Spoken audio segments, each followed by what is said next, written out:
and it results in a homicide because people are armed. So this is something we have to address. It's so incredibly critical for our young people. So I am going to now bring up our three incredible panelists. First is Shannon Hill. She is the violence prevention specialist at the St. Paul Public Schools, and we have been working on a 3-year project with them to improve their violence prevention systems. Secondly is David Riedman. He is the founder of the K-12 school shooting database. He is a close collaborator of ours, and it was actually his data that was the foundation for our new database. Yes, that one. And then Rudy Perez, who is the president of the National Association of School Resource Officers, now located here. We actually met for the first time on the Dr. Phil show after the Uvalde shooting a couple years ago. So the way this is going to work is I am going to ask a few questions to get them started. You have note cards in your folder just because we're doing so much in the day and we only have like 45 minutes. Passing the mic just seemed too tricky. But if you have a question, you can write it on the note card, just kind of stick it up, and one of the wonderful students will grab it and bring it up to me, and I will get through as many of those questions as possible. If we don't get to your question, I still have it written down, which is nice. So I'm not sure exactly what we're going to do, but we're going to somehow try to answer questions that we didn't get to during the panel because there's just too much to talk about. So, David, I want to start with you. What do you want to tell us about kind of the trends in gun violence at K-12 schools? In my opinion, there is nobody in this country that actually has a better grasp of what is happening in schools with guns on a daily basis. Yeah, thanks. Is that on? Everybody here. There we go. Yeah, so again, David Riedman, the K-12 school shooting database, a little bit different from the Violence Project homicide database because it is every shooting on a school, anywhere on school property, but it doesn't necessarily need to kill someone. Could be when somebody's wounded, or in many cases, when nobody's shot. The shots miss. But that's inches between somebody living and having no victims in some cases. So I just wanted to lay out kind of what's happened at schools so far this year, because it's kind of staggering. We get lost, we think about big incidents, but the very first day back at school in January at Perry High in rural Iowa, there was a student who came into the school with a shotgun and a pistol, and he killed the principal and a 14-year-old student, and he wounded 7 others. Then he killed himself, police officer. On the very first day of school, to start off, it's 2020. Just about 3 weeks after that, in San Diego, there was diverted school shooting. So there was a student that had access to multiple weapons in his house. He had multiple, what would be classified as assault rifles, but there were also rocket-propelled grenades in the house. And there was tips from classmates that said that this kid is going to commit a shooting at the San Diego. Averted. Right after that, in Marymount, Ohio, very affluent area, the highest performing high school in Ohio, there was a student who was talking to an adult in Colorado, and the two of them were plotting a school shooting together. And the adult was going to bring the guns to the school. And it was tips from other students that averted that very real planned attack that was days away from taking place. About a month after that, in Mount Horeb, Wisconsin, really rural area, there's a student who wanted to commit a school shooting, said he was obsessed with school shootings. He'd had his parents take him to the site of a prior school shooting. And he talked in his journal about the power of being in that place. He couldn't get a real rifle, so he got an air rifle. And he took an air rifle, multiple pipe bombs, and he tried to build a dirty bomb. He bought radiological material online that you can use for testing laboratory. And he had a pipe bomb with radiological material in his backpack. And he went to the school with an air rifle that had been modified to be able to fire one bullet. And he was killed by a police officer there outside the school. And then, of course, at Appalachia High School in Georgia, to start this new school year, there's a planned attack. So that's planned school shootings that either happened, could have been much worse, narrowly averted. But with the broader gun violence, just this week in Sweden, yesterday there was a domestic dispute at drop-off at an elementary school, and an off-duty police officer got into an altercation with his domestic partner and fired shots outside of the elementary school. The day before in Alabama, during student pickup, a parent got out of the car. Their 6-year-old kid found their gun in the car and started firing shots. Because a man was killed at the homecoming game in Louisiana on Saturday. 2 people were shot at an elementary school baseball game on Sunday. There were shots fired in the parking lot in Mississippi during morning classes earlier this week, and a school bus driving had a bullet break all the students inside. That's just the stuff from this. That's pretty wild.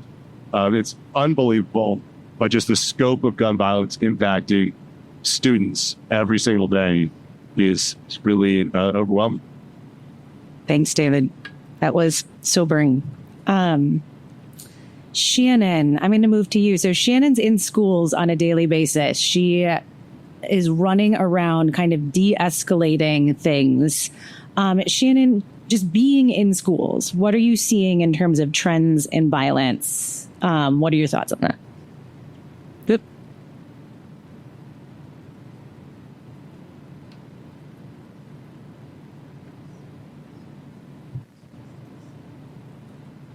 I would say for me, social media threats.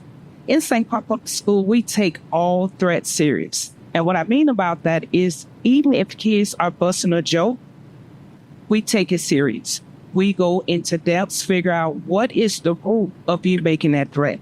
The other piece I would say, even when a threat is found not to be credible, there are still real consequences in St. Paul Public Schools. And what I mean about that, we have students' right responsibility handbook. Some of you may be familiar with that if you were in St. Paul Public Schools. The other part of this is that we de-escalate different groups or individuals. Why are you making these threats? A lot of times we figure out kids don't understand each other. It's the communication. Since we use social media to communicate and to try to figure out how can we make the other group or the individual feel threatened like we doing this in real life action. Thank you. Rudy, what are your thoughts on kind of the role of school resource officers in terms of gun violence prevention, and maybe also touch on all those online threats that we are seeing and how officers are having to respond to those on a daily basis? Definitely, for sure. First, thank you for... Zach, can you hear me? 2, check. Did you get a check? Yep. All right. First of all, thank you for putting this on. It's good when you create a room with synergy. Everybody has the mentality that our kids have to graduate. That's our end goal, safely, right? To give you context of where I've been, I just spent 22 years in Los Angeles. One of my main goals was to work with Yale USD. We're talking about 500,000 students, 75,000 teachers, 1,500 locations, 710 miles of jurisdiction, and 1,500 locations. The threats are real. Everything these two just spoke about are absolutely real. And I believe the SRO world in Los Angeles at its peak was 590 police officers, full functioning agency that had to address just pursuits. The issue is real, and you can't deny it. And I think the ecosystem that we are establishing now, especially, has to have a police officer involved, and that's where the school resource officer is involved, properly trained, properly selected, properly equipped. And I think some of the biggest challenge that we're seeing is the digital threats that we're seeing, right? Whether it's a ransomware, whether your district is being ransomed, like Los Angeles got ransomed for millions and finally got their money, their information back. You've got to have infrastructure to address these issues, right? Because what it's doing is holding back the education process. A lot of people don't understand whether it's a crime, a digital crime, it's holding back educational dollars. And those are tied to places where your kids don't have computers, they don't have time or access for their certain playgrounds because there's a lockdown. All that it's to play. And I think having a properly trained school resource officers that has the ability to train and to work within that ecosystem is very crucial. I know we've had the debate about that, yes or no. I don't think, and in this world, as I was talking to Brian, one of the biggest things that hit me today is I responded to that call too. I was there to that call, and it just made it real to me to see that and to meet the parent. And that's failure. That's failure on our part. When you see that, it's failure on our part in so many ways. And I think we have to have the ability to work together, whether it's law enforcement or you do want an SRO, you don't want an SRO. There is a need for an SRO, and your ecosystem is going to need it in order for it to function. Thank you. And just a reminder, write down your questions, raise them over your head. We want to know what you want to know. So David, what can you tell us about kind of who, what, when, where, why guns are going off in schools? What do you see most commonly? That's what's interesting there. They're two very different things. Again, put together. What is deliberately led? And that's what you pay to. And that's the situations that Appalachia, teenage boy, a district, trauma, with areas out was that way as you want.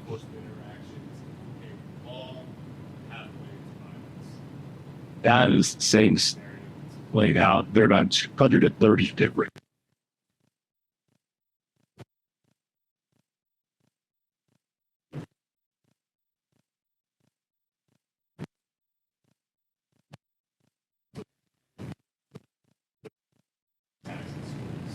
That I've looked at, but that's all worship about.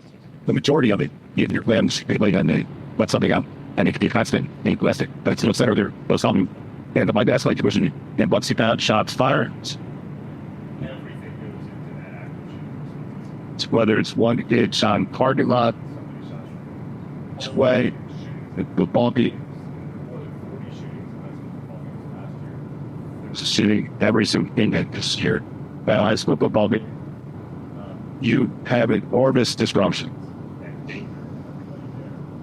I did on research project last year, trying to understand why kids are there. So I looked at 700 cases on West Saw Camp. Most all of it, they carried gun in the backpack. They carried the gun cases because they're staring at me. And that's a because the same way they're advertised guns, you carry the gun, Dutch. That's the same reason. The civil argument turning itself. So just one quick note. All right, we've got some really good questions coming in. Shannon, I think this one's for you. How is campus security used in the St. Paul public schools, and especially in light of getting rid of the SROs? Is that a challenge? So the first thing that I want to say that the school board district voted for our SROs to not be in the school. So that's the first thing. But what we did was we hired SSS. Those are the ones, the school support liaisons. That's within the school. Most of you guys may know them as the blue shirts. We teach them to build relationship. No matter who you bring into school, if you don't have a trusted relationship with our students, I don't care who you bring. You have to have somebody that the kids can trust. If you see something, we teach them, say something. And so I would say the best part of this job is having our SSL. They are community members. They are within our St. Paul Public Schools. Some of them are graduates of St. Paul Public Schools, but I said we teach them to build relationships. Rudy, I think this one's for you. What do you think SROs can do that they maybe aren't doing as well today? And until we solve the, I'm just going to summarize. Should we be using gun detection systems in schools? Are those helpful or hurtful?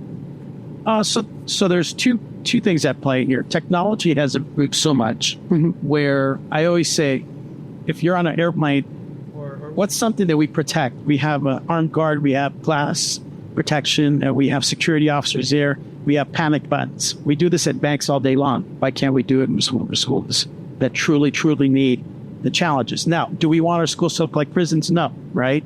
There is, in my opinion, there's now technology that can detect firearms that can be placed in your schools. A lot of the big AI machines are now, we're able to find some of the stuff that is going on in schools and finding guns on campuses. What was the other part? What's your question? What could SROs do better than what they're doing now? Well, I think what SROs can do better is we have to, as administrations, as school districts, you got to get them the right training.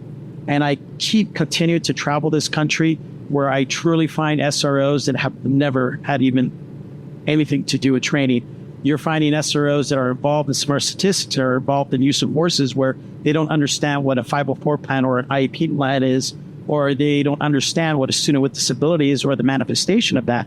So I am coming across a lot of states that don't have proper training, and that's where NASRO's coming in, where we are really fine-tuning our training to be specifically selected, properly trained in the world of the education world. And there's a lot of times that those worlds haven't met, and I think now we are in a better place. If you need training, please connect with me, and I can direct you. I am happy with the kind of national training we are establishing now. The COPS office is providing a lot of grants for this, and soon in Minnesota, I'm thinking maybe the first week or two in December, we'll be hosting one here that's going to be hosted by the DOJ, by the training department. Thank you. I know one thing James and I see in our work sometimes with SROs is when there's a threat, you have to have law enforcement investigate to see if there's a gun, to see if it's a real imminent danger. A lot of times it's not, right? They don't actually have a weapon and a crime hasn't actually been committed. And then kind of the role of the police is done. And then what's next, I think, is the piece, right? How does that information get transferred? Because you still had a young person who said something, scary and is probably feeling some way. And whose job is it to figure out where that threat is coming from and to intervene to make sure it doesn't happen again when they do actually have a weapon? And so what does that communication look like? And how do you close those loops? And law enforcement being a critical part of that, but not the only part of that, right? David, I'm going to have you, number one, weigh in on the technology in schools kind of question and the detection stuff, because I know you've done a lot of work in that space. And then also question, what is the data source for your K-12 school database, and how do you keep from missing things like near misses? Yeah, two very good questions. Gun detection is an interesting topic because TSA is the model or the way that can work. TSA is also incredibly expensive. It's a multi-billion-dollar budget to provide services to about 400 airports. And those airports have people go in once, get on a plane, and they never leave. When you go to a school, people go in and out of the school multiple times every single day. A lot of schools, like in Southern California, don't have hallways. You have individual classroom buildings. You have mega campuses all over the Southwest and Texas and the South, where you have combined schools, where Appalachia High, the planned attack was. That's a 2 million square foot campus with a high school, an elementary school, middle school, multiple different athletic fields. A perimeter fence would be 2.5 miles around that campus. So we have to understand that a campus is not like an airport. An airport you go into once, a fixed number of people, and there are about 2 million people that fly on a regular day. There's 60 million students. By my estimate, it would be about $3.5 trillion to have TSA-style security at every school in the country. So we need to think about how realistic is that. And then as kids go to schools every day and go through security, they know exactly how to get weapons past security. There have been multiple shootings at schools that had metal detectors, that had secure entries. In Dallas, there was a fatal shooting inside a classroom this year because the kid knew that if he went in a side door, there's no metal detector at that side door. But kids go in and out of the side doors. It's a 4,000 student school, and you have to go in and out of it all day long. So we've got to understand schools are complicated. Campuses are all different.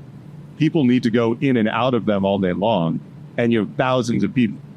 So we've got to look at ways to keep the gun from ever getting to the campus or figuring out why somebody habitually carries it. On the second question on the school shooting database, This is all open source information that I get through Newspoints.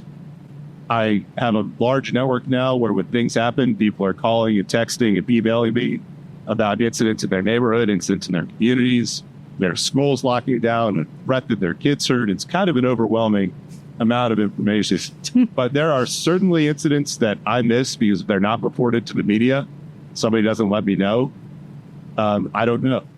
And with near misses, many of those are never reported and captured because these are young children, often elementary school kids and middle school kids. They, have their education records, their criminal records are all protected. So there's a huge amount of unknown. This is probably a much bigger problem, and that's very scary. Thanks, David. And I think that's a point that we don't always think about. The most likely perpetrator of gun violence on a school grounds is a student of that school, right? So they know the security procedures. They're going in and out of them every day. They know the building setup. They know where the SROs are, right? They know what door can be propped open. These are not individuals unfamiliar with this school. So it becomes really hard when the perpetrator is an insider. All those security apparatuses just don't work as well as when you're trying to protect yourself from an outsider, right? Insider is really different. But the nice thing about an insider is that you see them on a daily basis and you know them and you can build relationships, right? Prevention becomes much more possible because it's students of the school. Shannon, there's so many questions. We're not even going to touch that many. Can you talk about interventions that the St. Paul Public Schools are using to proactively address upstream factors that contribute to gun violence?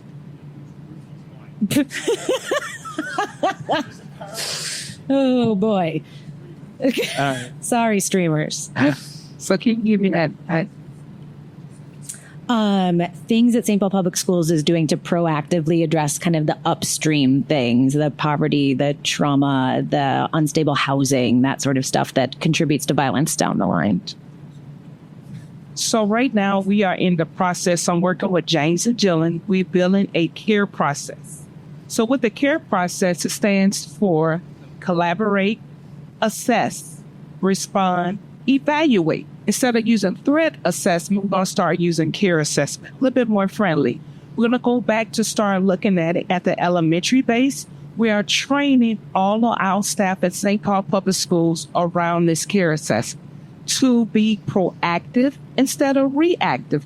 Getting service to wrap around our kids at a younger age instead of wait till you get in high school. And now we're pouring all these resources into high school when they're getting ready to go out into the real world. And this trauma has now gone since they've been there since elementary. So we're going back. So we're going to involve our community members, getting resources from community members. What service do you have around your school? Getting people involved where everybody is at the table talking about these kids and we're not working in silos. We have learned that moving forward, working in silos is what's causing this gun violence I would say, threats or whatever within our kids because we're holding back information. But we said, I knew this. What if I would have said all the what ifs is not going to stop what we're doing now if we're not coming to the table to talk. So we will be training everybody within St. Paul Public Schools on this CARE process to prevent violence. And I'll note the intervention plans. I think we sometimes think like, what's an intervention plan for a student? Shannon is phenomenal at these because she will sit down, get to know the student, get to know the family, get to the root cause of the issue. And some of the care plans are like, this student needs to be met when they're getting off the bus because they get overwhelmed by all the people coming in. And then someone needs to walk them to breakfast because if they skip breakfast, then they're cranky the rest of the day and they're more likely to be aggressive, right? That's a care plan, right? Like that gets at the root causes. And that's something you don't have to spend $1 million to create, right? Like that's just a human being connecting with that student on a daily basis. So Shannon's been it's blowing my mind what these care plans can look like when they're really individualized and really focused on that kid and what that kid needs. Rudy, how do you deal with parent pushback for things like directed searches if there's concern of a firearm? There have been recent cases of parents suing school districts for searches and things. And is that something that's of concern? So I use this mic. Are we good? How about I do this, man? I'll just use, you can give me the third one too if you want. I'm good with that too. All right, great. I'll use both of them just in case. So addressing searches, right? Police officers will always stand on what the Constitution is going to tell us to do. That is the best answer I can always tell you. I've come across a lot of school districts and some of the challenges we see at the national levels where police officers are being weaponized, and they're being weaponized incorrectly, used incorrectly to, hey, you got to go grab that student. He has a cell phone we don't want to deal with. And we think he has a gun too. Well, what is it, right? And it's very frustrating to get to a point where you're seeing the challenges of what a righteous search is. Now, we have made contact. One thing that's most important, education is first. Education is first, safety always. So if there's a process when you have a well-trained officer and for whatever reason you believe you have to make a search, the well-trained officer is going to do this appropriately. And I believe it should be done without shaming the student, right? There's still a process of this student, because a lot of times we find a lot of replicas. In Los Angeles, when my officers conduct that, we found a lot of replicas, right? But we'll stand on constitutional policing first. Second is we're going to make sure we have the appropriate team member with me too, because there's a lot of times where more administrators, remember this, case law and national case law gives you more power than what we have. So it's almost easier to use your administration. But if you know for a fact, going, look, there's a gun involved, then allow your police officer to do the searches appropriately. Dealing with parents, you know what? There's times it's not easy for everybody. And there isn't a parent that going, why are you searching my kid? Well, unfortunately, your kid has a gun. And I've been in those conversations where, not my kid, well, let me show you what we've recovered, right? We still lead with empathy. Unfortunately, we will have to do certain things, and there has to be consequences. Sometimes the juvenile justice system, I was speaking to a friend recently, which was very wise, the juvenile justice system is broken, but we have a family home challenge, and we have family members that need help to maintain discipline in these homes. Thank you. You've got about 3 questions here about anonymous tip lines. Do they work? Do they work better with relationships, without relationships? When we're getting, David, when you're talking about tips coming in that are preventing school shootings, how are those coming in? Are they anonymous or through trusted adults? So if any of you want to touch on tip lines. Yeah, I'll touch briefly on averted school shootings. There's a paper, which there are a number of academics in the room. Like, who are the academics here? So the paper's been in peer review for 2.5 years, even though it has critically important findings about 125 averted school shootings. So these were plots where somebody, a student in most cases, had intent, capability, and they were trying to obtain weapons. So they had a plan, had a manifesto, had a hit list, had a date set. These were truly averted attacks. Found 125 of those cases from 2018 to 2022 when this paper was written. 85% of those averted cases came from a tip from a classmate. Only 2 of the 125 came from a formal threat assessment team. Now, part of that is the formal threat assessment team may do a lot of work that never gets published. But it just shows the importance that students saying something to a trusted adult doesn't cost anything. And it is the way that I spoke about those 800 different cases of guns found in schools. More than half of those were a tip from another student saying somebody's got a gun in their backpack.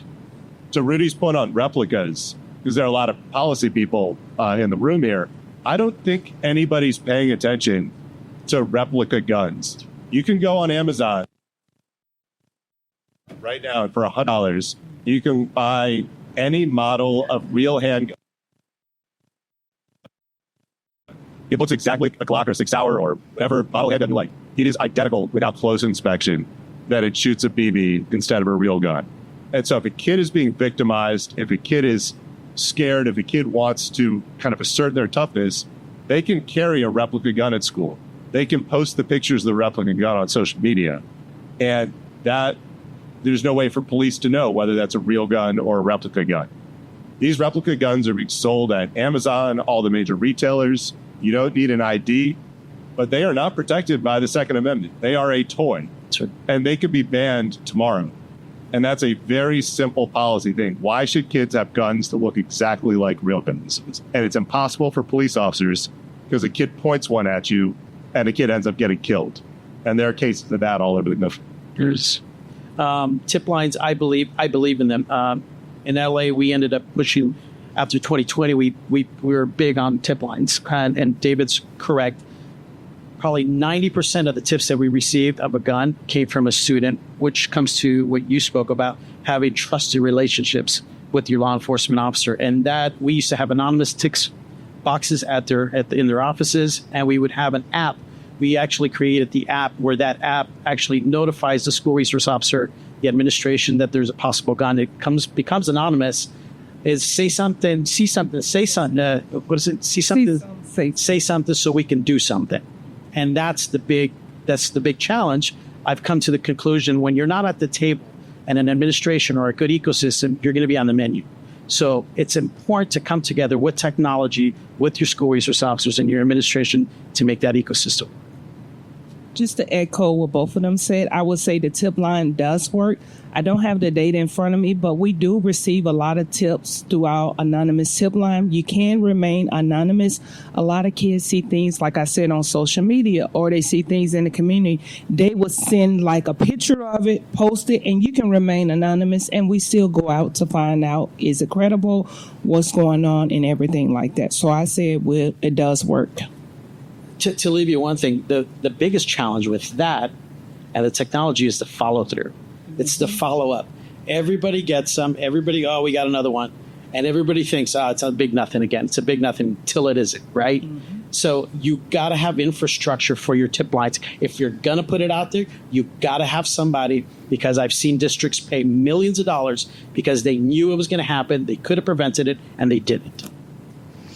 Yeah, that's one thing that emerged from our research as well, is that for all of the school mass shootings that we studied, somebody knew it was going to happen. I think it was every single one. And that was typically a student who had told another student. Sometimes there was cases where 50 or 60 kids knew that it was maybe going to happen, and nobody told an adult. And if you think about why you don't tell an adult, you don't want to overreact. You don't want to be the snitch. You don't want to get your friend expelled and in trouble, right? So, and that's on us to be like, how do we take that information in a soft way that it's not just like, okay, we're going to send this kid to prison because your friend, it's how do we say, like, we're worried about you, we're concerned about you. How do we build that school climate in schools? How do we build those relationships? And there's a number of folks from Sandy Hook Promise in the room. And I just want to give a shout out to their tip line, which we talk a lot about in the books, their anonymous reporting system. A crisis counselor responds to any tip that comes in through that line within 1 minute and starts de-escalating and talking to the person providing the tip. It's an incredible system. Don't know why we don't have it nationally across the country. So many good questions here. David, what do you see different patterns of rural versus urban versus suburban school violence?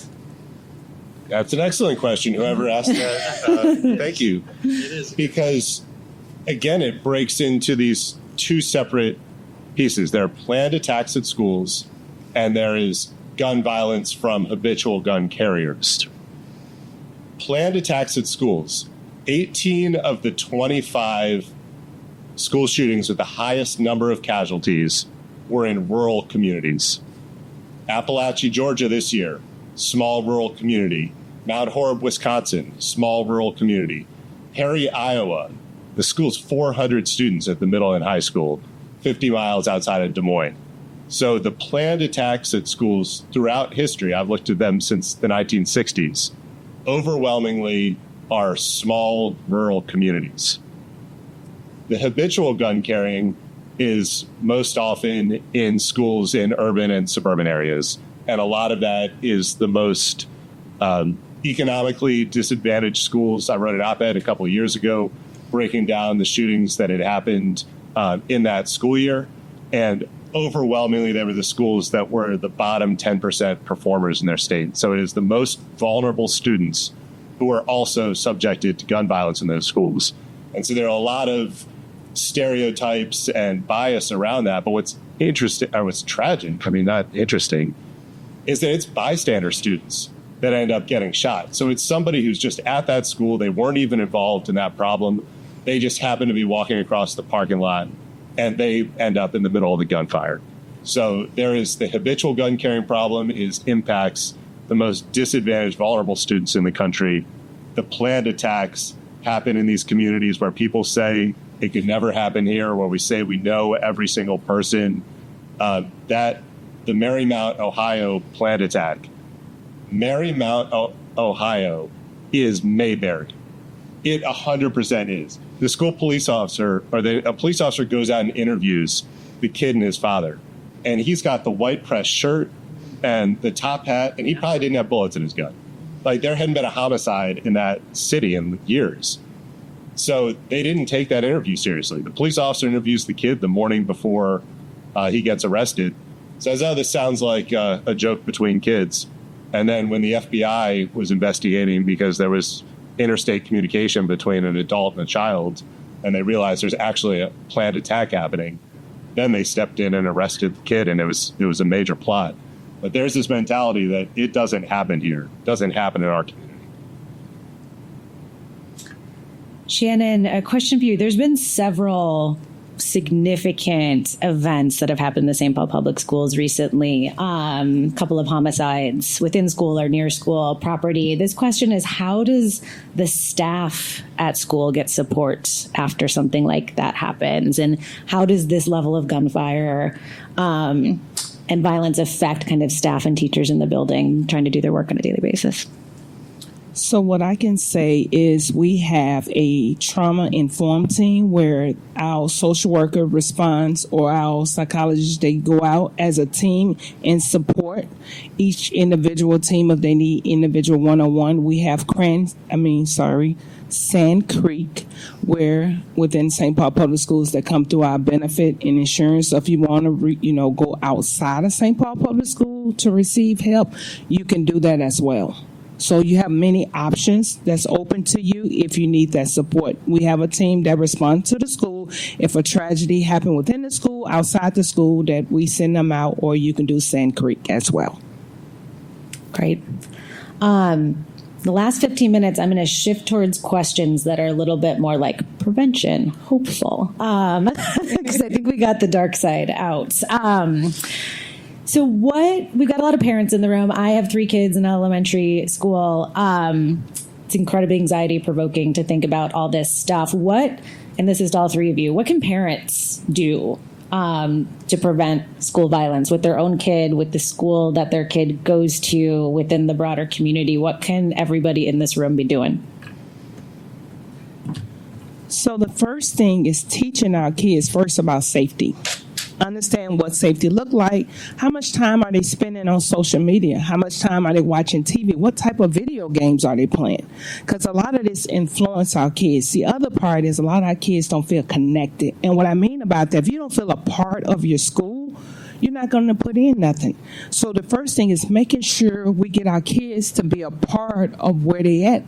6 hours, 7 hours a day, because if you're not a part of that, you're not going to contribute to the safety of the school.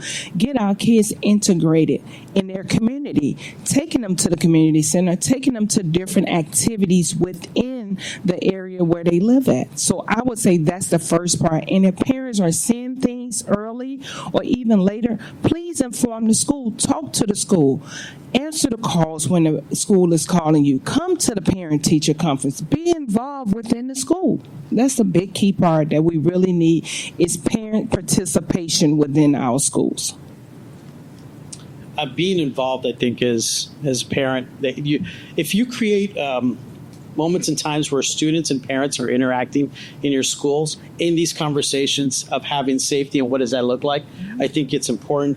Obviously, climate and culture is very important to understand as educators, and I know we're moving around that to address challenges, and wraparound services is important. This is a free one for you. This is free resources, free. This is big for you guys.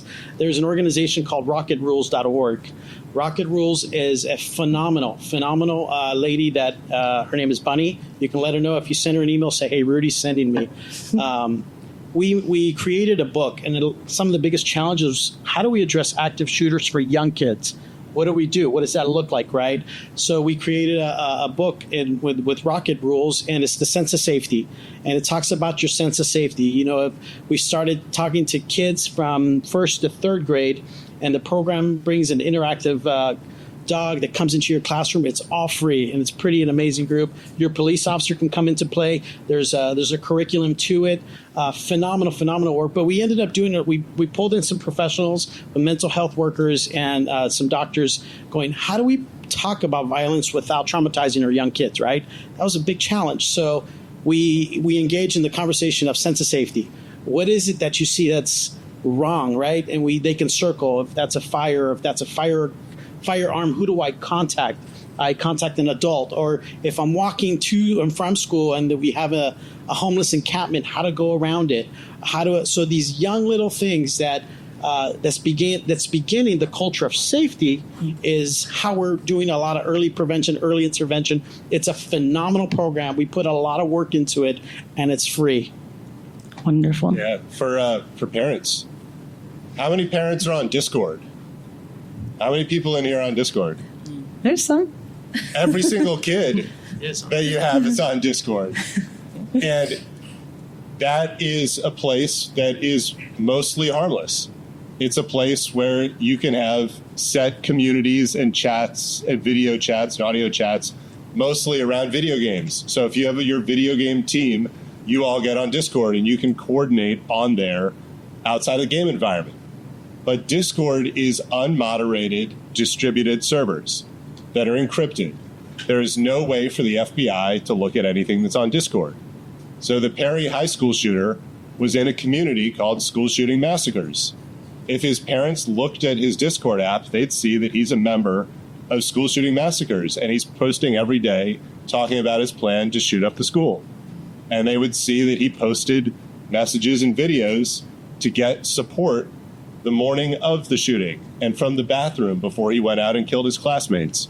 So parents need to know the apps that their students are on, that their children are on, and know what they're doing on the apps and know who they're talking to. And then most of it is harmless. But if they're in School Shooting Massacres, there might be a problem. Along that line, check the kid's backpack. What are they taking to school? How did the Appalachia High School shooter put an AR-15 inside a poster board and take it on the school bus and carry it around with him at school for 2 hours before the shooting started?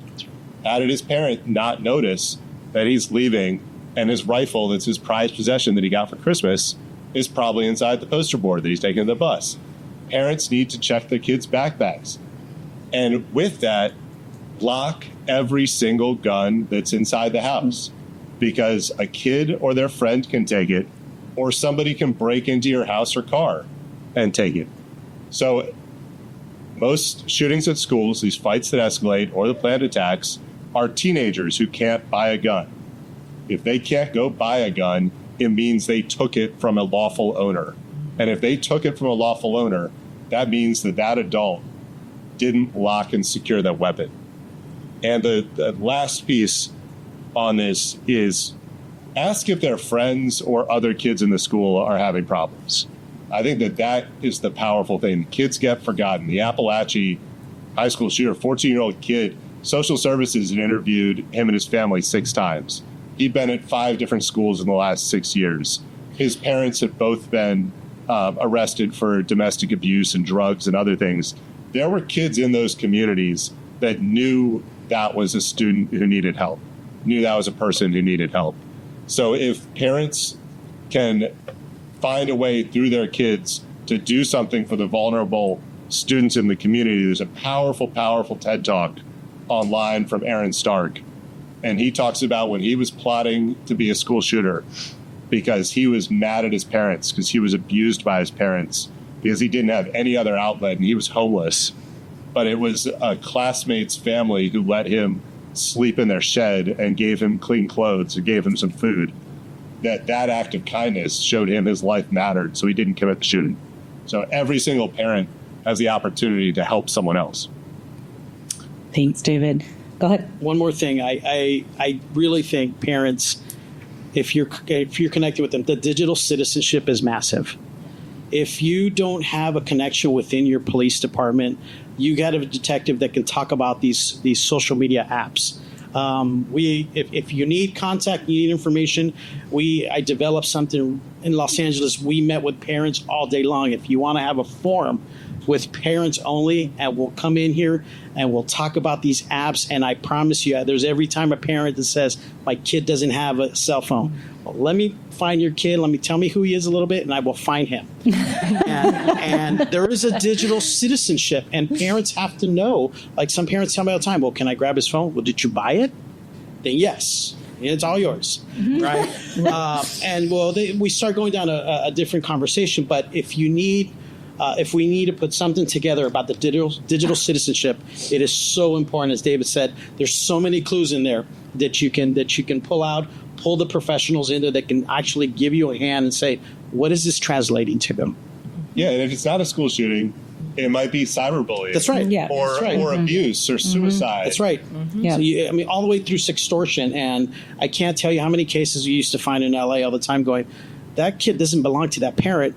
She's being sextorted. It's unbelievable. It would scare you, the stories that we have. But this is how we get to it. This is how we prevent it. Okay. And I would just add psychologist hat on, right? Things like talk to your kid and start early and don't be afraid to have conversations about gun violence. These kids are running through drills. They are rehearsing being shot and killed, and we don't talk to them about it. They should be having conversations every single time that happens about how scary it was or not scary it was or how that made them feel. Train yourself in crisis intervention and suicide prevention. Know how to ask questions about suicidality, both for your kid and their community and other friends. Notice when someone's in a crisis and know how to use those de-escalation skills. In addition to storing your own weapon safely, talk to your peers who aren't. We know from research the most effective way to change safe storage practices is through conversations, right? That's how you sort of change norms and be willing to have those conversations. And then I also just add that we know the kids that end up doing this are so isolated, they're so alone, right? And so programs around inclusivity and connection and making sure your kid is pulling in that one kid who's sitting alone in the lunchroom, it's amazing how far that can go in young people's lives. So don't forget all those kind of small, little interpersonal things we can all be doing on a daily basis, I think, for our communities. I think it's important and I get a lot of parents say, I don't know when to talk to my kid, or I don't know when to talk. Well, you know when the best time to talk to your kid is? When you're on the road. Yeah. And you're on the freeway and they're talking to you and they're going, blah, blah, blah, blah, blah, blah, blah. You're like, whoa, that's a lot of information. Keep driving. Keep driving. They're telling you, they're talking to you because they want you to hear it. And there was times and time and place when my mom kept driving. We're like, we missed the exit like 4 times. What the heck's going on here? It's because she was listening. She goes, oh, okay. And kids will tell you the world because they want you. They want structure. They want an adult to give them guidance. I promise you we do. I was the ADD kid. I was a 504 plan. I was that kid that came from another country that had, English is my second language. I promise you we want you to know that. And there is success in the work that you guys are doing. So we've only got about 4 minutes left. So I'm going to go to each of you. We talked about parents. I'm going to have you talk more broadly from your perspective about how do we prevent violence in schools. Your question, and this could include, we have a question about prosecuting parents who don't store safely, questions about how community partners can be a part of the solution. So any of that you want to bring in, sort of your takeaway thoughts on prevention of shootings in school grounds. David, do you want to go first? Sure. Okay. As Jill said, every single one of these planned attacks, and in most cases, if there's a fight that is escalating, there are signs that it's escalating. There are signs of conflict. There are previous fights. There's tons of information available before anything happens on a campus. What we don't have is the systems in place to connect this information in a meaningful way. The school shooting in Georgia in September was the most preventable shooting that you could ever have. But when you have education records in 5 different school districts. You have 6 different county social services. You have 5 different law enforcement agencies that had contact. Each one of them had a piece of the problem. That information altogether would have prevented the attack. And that's exactly what we did after 9/11. We saw that all of these different intelligence agencies all knew a piece of that plot, but in isolation, none of it was significant.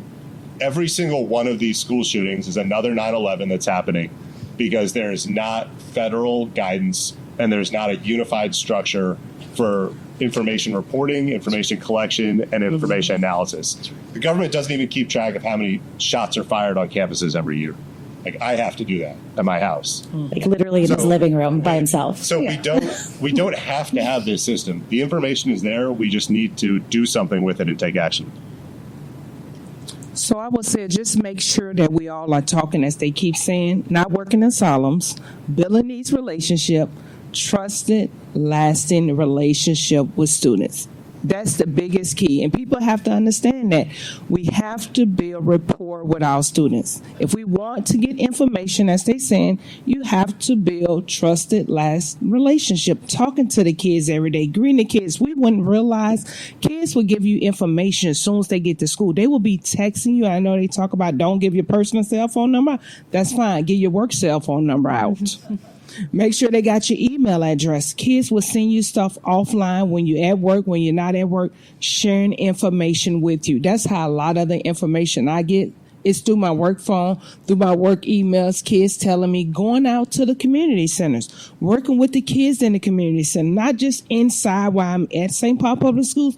I go out and build relationship with kids. Kids be excited to see you when they see you in the mall, the stores, just because they trust you as that trusted adult, and they will give you what you want. Well, the number one thing I would tell you is when we met the first time was in Dr. Phil, and we got to talk to Anna. She was the mother of a young lady she lost in Uvalde. And today we've had Brian here. You have to learn from the failures. You have to learn from bad policy. Just because something looks new and it sounds pretty doesn't mean it will fit your ecosystem. Each of you in here have a different place, and it works differently. But I'm telling you right now, if you want to keep your kids safe, learn from the failures. We failed them. We keep hearing of failures as David talks. Learn from the failures. Have strong policies. Have a good ecosystem. That's how we keep our kids safe. I would say you can change the method, but don't change the message. Some methods need to be changed, but not the message. And the last piece is we don't have to accept that this is the status quo. Yeah. I mean, I woke up this morning to see that 10 people were shot in Orlando right by my house last night in a Halloween celebration. And I live a mile from the Pulse nightclub. And we are just accepting that every single day somewhere in the country, a kid is going to be shot at a school or a gun's going to be fired at a school. And there are going to be 2 to 3 planned attacks that happen this year. We don't have to take that status quo from the last 60 years and say that's how it's going to be for the next decade. It's a great note to end on. It's so easy to become numb. I mean, part of it is I think you have to become numb if you're going to sort of wake up every day and keep going, because it's so overwhelming and it's so much. But hopefully after today, you feel less numb and more empowered to make some changes. So thank you so much to our incredible panel. Good enough.